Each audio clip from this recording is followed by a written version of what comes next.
This week we looked at a story in Mark 8 where Jesus is inviting his friends and maybe even needing his friends to help him say what he is coming to know about himself, that he is the Messiah, the Christ. And so he invites his friends to give their perspective, and he shares back and forth with them, and there's this really unique encounter where a lot of different interpersonal dynamics are being shared, both by Jesus and by Peter as they open themselves up to each other.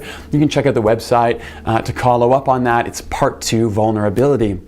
But one of the interesting side notes that we looked at on Sunday was this idea that Jesus is coming to know himself in this story.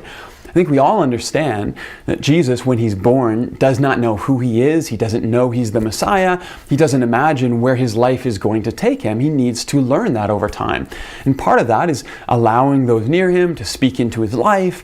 It's allowing him time to process and come to terms with what his identity means. And what that reminds me is that our experiences of coming to know ourselves, our experiences of needing others to speak into our lives, our experience of slowly coming to understand who we are, what we have to offer, and what we've been called to do with our lives, this now becomes sacred and holy because God experiences it with us. And so whatever space you are in your journey right now of coming to know yourself, perhaps you are just finishing school and wondering what it means for you now to start a career and to give yourself to a mission, to figure out what that means for you. Maybe you are midlife and changing careers and wondering who you are now if you're not the thing that you were.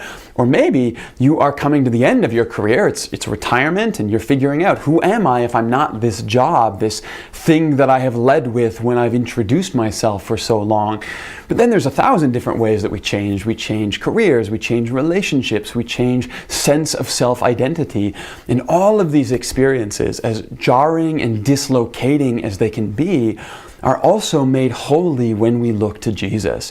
That sense of self-discovery, that sense of needing others to speak into your life and give you their view of who you are, allowing them to shape who you might become.